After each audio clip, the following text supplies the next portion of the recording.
Assalamu alaikum. أشهد أن لا إله إلا الله وحده لا شريك له وأشهد أن محمدا عبده ورسوله أما بعد فأعوذ بالله من الشيطان الرجيم بسم الله الرحمن الرحيم.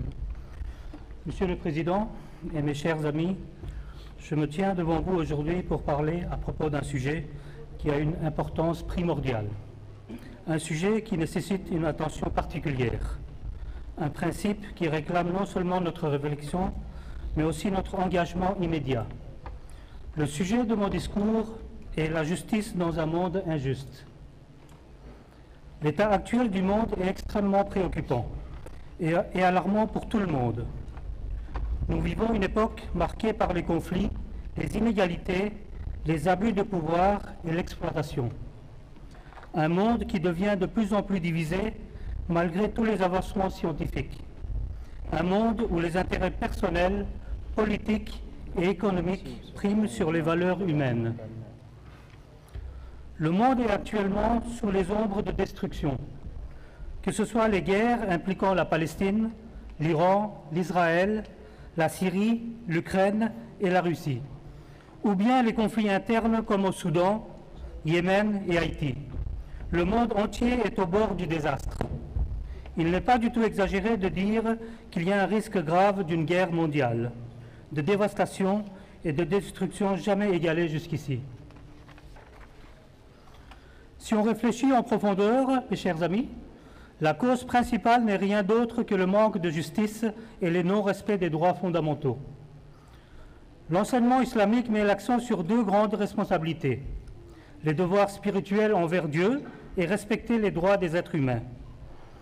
La salutation islamique elle-même illustre l'idée que l'islam est une religion de respect mutuel et de paix. Respecter les droits d'autrui avec justice est une priorité absolue en islam, car c'est le fondement même de la paix. La paix et la justice sont deux concepts totalement inséparables. Vous ne pouvez pas disposer de l'un sans établir l'autre. C'est uniquement à travers la justice que les ennemis se rapprochent et que la paix peut véritablement être établie. Pour promouvoir la paix, l'islam nous enseigne de devenir juste. Dans le chapitre 4 du Saint-Coran, Allah dit « Ô vous qui croyez, soyez fermes dans l'application de la justice et soyez les témoins d'Allah, comme bien même ce serait contre vous-même ou contre vos parents, ou vos proches parents. » Chapitre 4, verset 136. Le Saint-Coran enseigne à de nombreuses reprises des principes de justice dans la vie quotidienne afin de promouvoir la paix dans la société. Par exemple, dans le verset 189 du chapitre 2 du Saint-Coran, prendre le commerce équitable et le respect de l'intégrité de toutes les transactions. Allah recommande aux musulmans d'acquérir des richesses de manière honnête, sincère, sans injustice.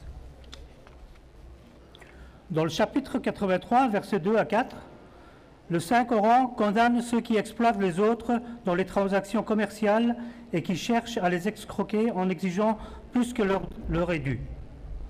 De tels individus sont maudits et seront déshonorés. Ainsi, la justice n'est pas seulement la responsabilité de la loi ou des autorités, c'est aussi la responsabilité de chacun d'entre nous d'agir avec justice dans nos relations et interactions quotidiennes. Le saint prophète Mohammed, que paix soit sur lui, a été un modèle d'équité et de justice en toutes circonstances. Il était habité par son désir de servir l'humanité et de faire respecter les droits de chacun. Même après être devenu prophète de Dieu, ce qui représentait une immense responsabilité et la plus grande tâche imaginable. Il disait que si quelqu'un, musulman ou non, l'appelait à un moment ou à un autre pour servir l'humanité, il se joindrait certainement à lui dans son effort. C'est ainsi qu'il a donné l'exemple, quelle que soit sa religion, si une personne se trouvait dans le besoin ou appartenait à un milieu défavorisé, il jugeait essentiel de lui venir en aide. Malgré son statut prestigieux de fondateur de l'islam et de prophète de Dieu, il considérait comme primordial d'œuvrer à la réalisation de cet objectif pieux avec les non-musulmans. Il a apporté qu'un musulman devrait 4 dirhams à un juif et le délai de paiement était expiré. Le juif alla se plaindre auprès du Mohammed, que paix soit sur lui. Le saint prophète somma alors ce compagnon, Abdullah, de rendre la dette. Abdullah expliqua: « Ô prophète d'Allah, je jure par celui qui vous a envoyé, je n'ai pas les moyens de rembourser cette dette. » Le saint prophète, que paix soit sur lui, insista en lui demandant une deuxième, puis une troisième fois de rembourser le juif. Abdullah, qui portait un tissu en guise de pagne ainsi qu'un turban sur la tête, se rendit au marché. Il enleva son turban pour se couvrir et vendit son pagne pour 4 dirhams. C'est ainsi qu'il régla sa dette. Ceci est la norme que le saint prophète, paix soit sur lui, a établie. Il n'a pas demandé aux Juifs d'accorder un délai à son débiteur, mais a ordonné à son compagnon de rembourser la dette immédiatement, car dans ce cas, c'était la décision la plus juste. Dans le serment d'adieu prononcé par le saint prophète, Mohammed, que paix soit sur lui, il a enjoint les musulmans de toujours se souvenir qu'un arabe n'est pas supérieur à un non-arabe. Un non-arabe, plus qu'un... Donc le saint prophète, il a enjoint les musulmans de toujours se souvenir qu'un arabe n'est pas supérieur à un non-arabe, pas plus qu'un non-arabe n'est supérieur à un arabe. Il a enseigné qu'une personne blanche n'est pas supérieure à une personne noire, comme une personne noire n'est pas supérieure à une personne blanche. Il s'agit d'un enseignement clair de l'islam selon lequel le peuple de toutes les nationalités et de toutes les ethnies sont égaux. Chers auditeurs, le Saint-Coran a également fourni des conseils pour les conflits. L'objectif de l'islam est toujours d'établir une paix durable. Le verset 10 du chapitre 49 du Saint-Coran détaille comment traiter 2 parties ou nations en conflit, de manière juste et pacifique. L'islam exige encore plus la justice même envers ceux qui nous haïssent. Allah dit « Et que la haine d'un peuple ne vous incite pas à agir injustement. Soyez justes, cela est plus proche de la piété. » Le Saint-Coran, chapitre 6, verset 9. L'islam a tout mis en œuvre pour instaurer la paix et protéger toutes les autres religions. Même là où la guerre défensive était autorisée aux musulmans, le saint prophète Mohammed, paix soit sur lui, a imposé aux armées musulmanes des règles d'engagement extrêmement strictes, qu'elles étaient tenues de respecter. Le saint prophète, paix soit sur lui, enseignait qu'en temps de guerre, seuls les combattants directement engagés pouvaient être combattus. Il donna des instructions strictes interdisant toute attaque contre un innocent, qu'il s'agisse d'une femme, d'un enfant ou d'une personne âgée. Il interdisait également toute attaque contre un chef religieux ou un prêtre dans son lieu de culte. Il enseignait également que nul ne pouvait être forcé de se convertir à l'islam. Il enseignait que lorsque les musulmans étaient contraints de combattre pour la cause de la paix, ils ne devaient ni susciter la peur ou la terreur parmi la population, ni faire preuve de dureté ou cruauté. Il enseignait que les prisonniers de guerre devaient être traités avec encore plus de soin et d'attention qu'une personne n'en accorde à elle-même. Il enseignait que les bâtiments ne devaient pas être pris pour cible ni détruits injustement, et que les arbres ne devaient pas être abattus. Ainsi même, lorsque les conditions justifiaient la guerre, le saint prophète, paix soit sur lui, a donné d'innombrables directives et instructions qu'il était essentiel de suivre. Je n'en ai mentionné que quelques-unes. À l'époque présente, Dieu a envoyé le Messie premier l'Islam, le serviteur véridique et sincère du prophète, que paix soit sur lui, dans le but de revivifier la foi, de nourrir l'amour de Dieu dans les cœurs humains, afin qu'ils puissent connaître les chemins de la paix et éviter l'anéantissement. Le cinquième successeur du Messie premier l'Islam, Hazrat Mirza Masroor Ahmed, continue cette noble mission. Hazur n'a cessé d'attirer l'attention des dirigeants du monde, tant par ses lettres que par ses discours, appelant à la paix et à la justice.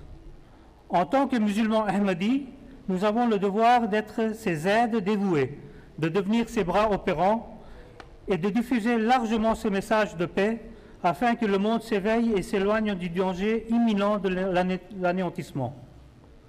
Mes chers auditeurs, malgré tous les progrès technologiques et les moyens de communication avancés, le monde paraît encore plus divisé qu'auparavant.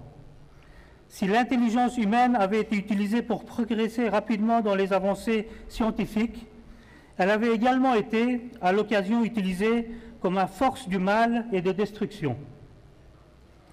Notre bien-aimé Hazrat Khalifatul Masih V a dit « Des technologies ont été développées capables de rayer des nations de la carte d'une simple pression sur un bouton.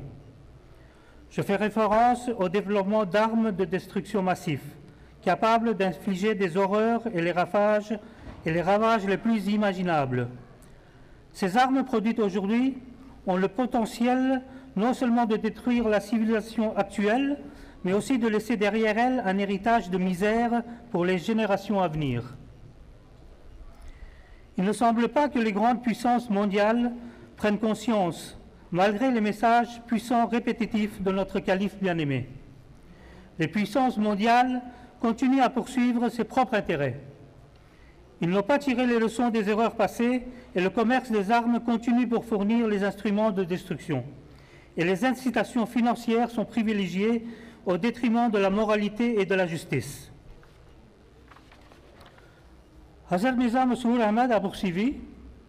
Même les auteurs et commentateurs occidentaux ont dénoncé l'hypocrisie de l'immoralité du commerce international des armes.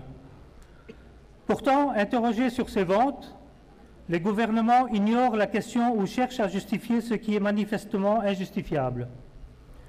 Leur seule préoccupation est que leurs chèques soient encaissés afin que des milliards soient ajoutés à leurs budgets nationaux.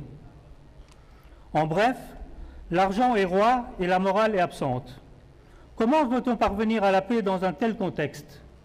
Hazur dit, aux Nations Unies, il ne faut pas que certains pays exercent un pouvoir et une influence excessifs, ni que les membres permanents du Conseil de sécurité se préoccupent uniquement de leurs propres intérêts et usent de leur droit de veto, même lorsque celui-ci entre en conflit avec les intérêts de la majorité.